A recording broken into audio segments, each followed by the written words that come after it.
Today I'm going to be making something known as Polish dumplings, which are very popular apparently in Poland around Christmas. As an American, I and you will probably know them as pierogies. A lot of other people call them pierogies too. Pierogies are basically just triangle-shaped dough with filling inside. And the filling can vary a lot. Traditional pierogies, I believe, are potatoes and cheese. And the ones I'm making today are, in fact, potatoes and cheese. Now, I got this recipe off of the website Reddit. Someone had posted it. I believe it was a family recipe of theirs. The person's name is Akurlej. I'm not sure if I'm pronouncing that right, but I'm going to try your recipe. So, if you want some delicious pierogies, Polish dumplings, try them with me. The recipe version of this I'm making yields about 40 dumplings. So it makes about 40 of them. The original recipe made 80, but I don't have a huge family, so we don't need 80 dumplings.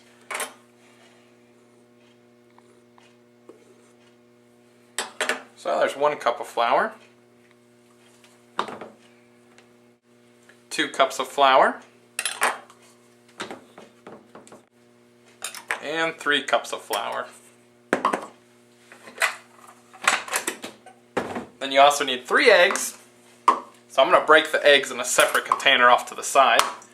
That's always smart to do if you're worried about shells. Once you've cracked enough eggs though, you'll be really good at just doing a 1 hard hit. So you really won't worry about shells too much. But better safe than sorry. There's 2 eggs.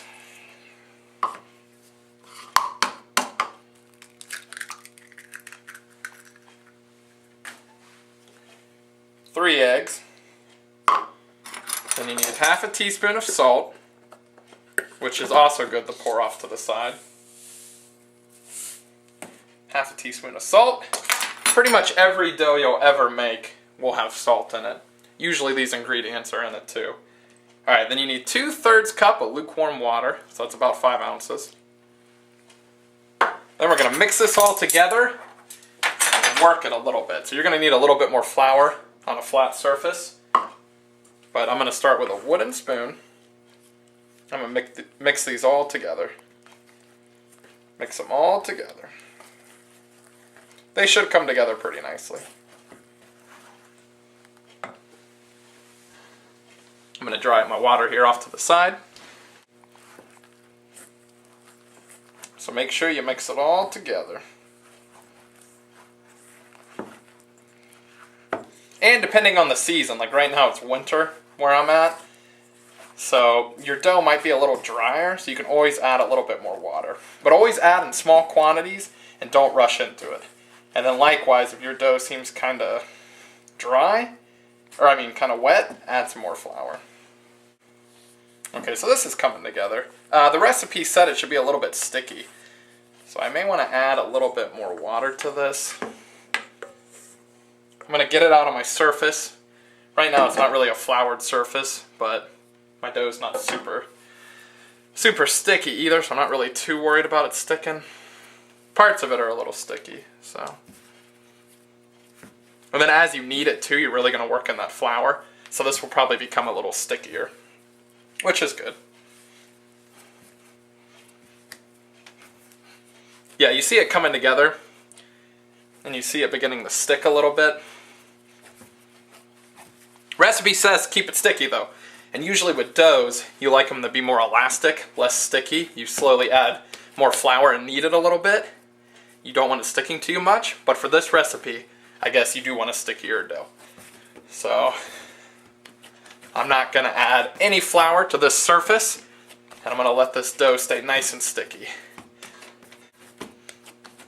Keep it sticky, and then just so it's easy to work later, they recommend wrapping it in plastic, storing it in your fridge, which is always a great technique when working with doughs anyway. So I'm going to knead it slightly more. I'm going to put a little bit of flour on it, just to use up what I got in my container.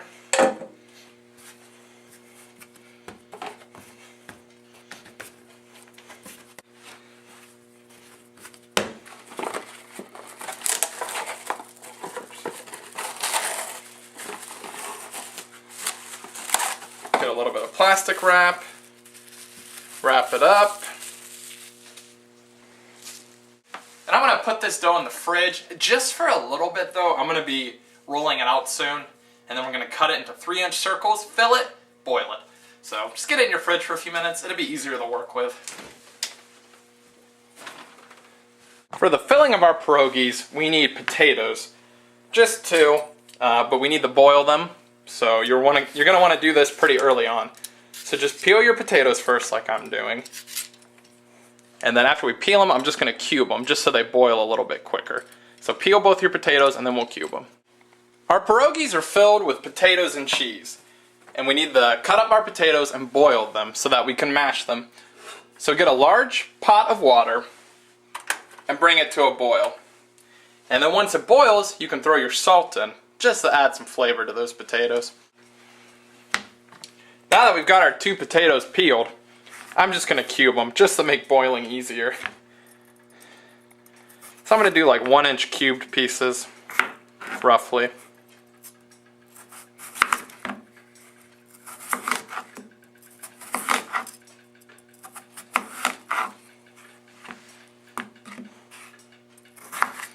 Nothing too crazy.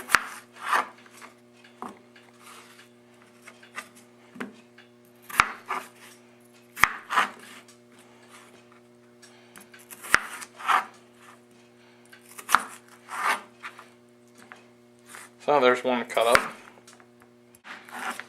There we go. Now once our water's boiling, we can throw those in. Now that our water's to a boil, we can throw some salt in there.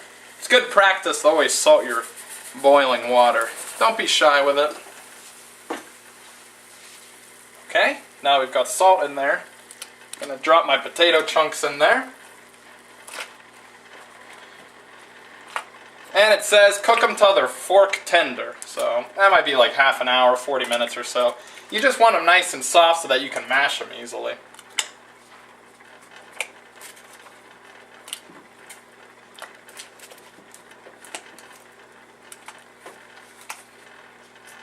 And you can test them with a fork too.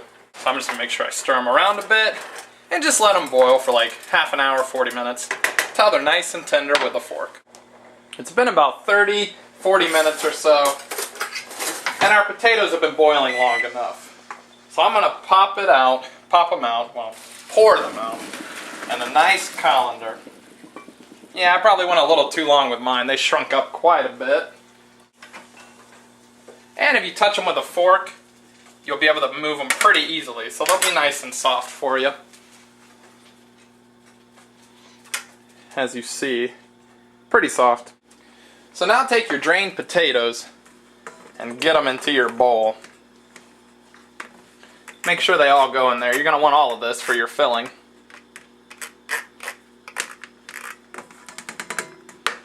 There we go. Then you're going to need a tablespoon of butter in there too.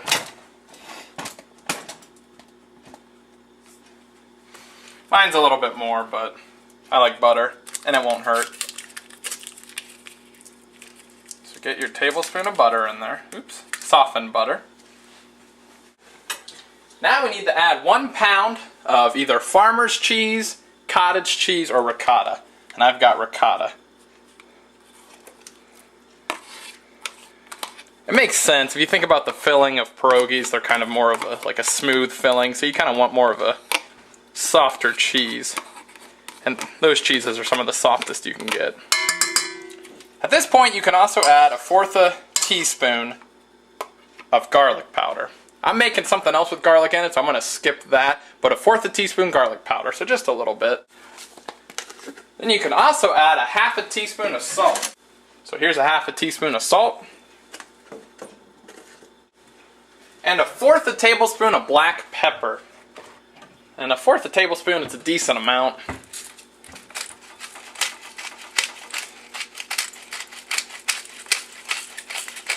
But it's up to you how much you like pepper and all that. So I'm just doing it based on what I like, kind of what looks comfortable to me.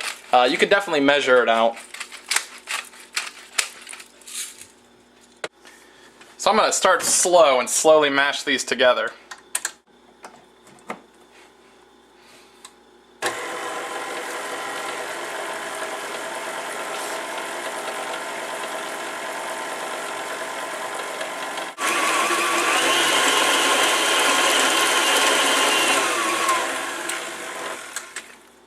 You can also just mash the potatoes first if you want, then add the cheese and mix it. My potatoes were so soft, it's all going to mash really well anyway. And if you look at it with a fork, you'll see it kind of has this soft consistency already. So this is pretty much the filling right here for our pierogies. So get a large pot of water and bring it to a boil. And then once it boils, you can throw your salt in. Now that our pierogi filling is done, let's get out our refrigerated dough for it. Make sure you completely unwrap it. And the recipe said roll it out about an eighth an inch thick, so 1/8. That's, I think, pretty typical what you do for pie crusts and things like that. So being refrigerated will help you work with it really well. So time is kind of the essence here.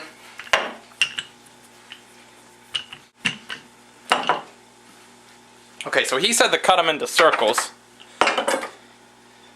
He said to cut them into circles, like 3-inch circles. So if you take a tape measure, 3-inch, about that big, and then about that wide. So once I make one, I'll kind of know my size reference.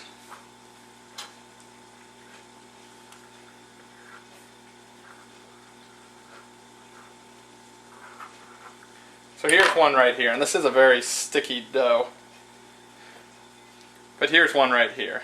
So, and then if you put about a tablespoon of filling in it,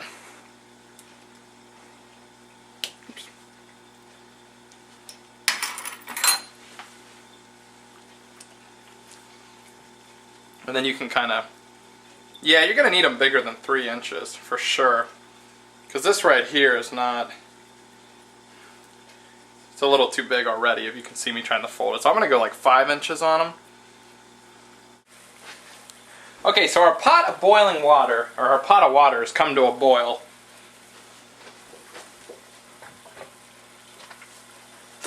I'm going to want to throw some salt in it myself personally.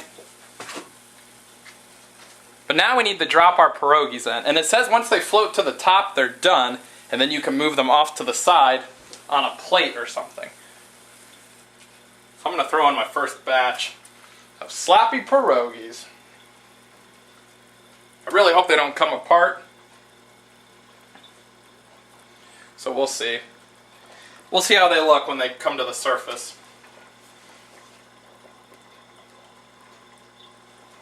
So, alright. Let them come to the top and then remove them and dry them. These pierogies actually come to the top pretty quickly, so that's pretty nice. So I would use a slotted spoon or just a spoon of some sort to get in there. Yeah, mine looks sloppy, but I don't think they came apart too much. So transfer them over to your plate, and then they'll just kind of drip off on your plate. You could even put paper towels down. That'd probably be the smart plan. So get them out and just keep throwing them in batches of 4 or 5.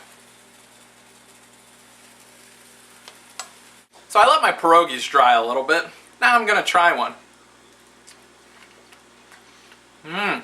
That's really good. The dough tastes a lot like egg noodles. So if you've ever made egg noodles from scratch, this dough's like the exact same thing. I mean, it's just flour and egg. It's what you do to make pasta, basically. My first batch was horrible. I mean, it's still good, but I went too thick on the dough, which makes them really thick. And then I didn't even wet the edges on some of them, so they split open, all the cheese got out. So some of them are just pretty much egg noodle.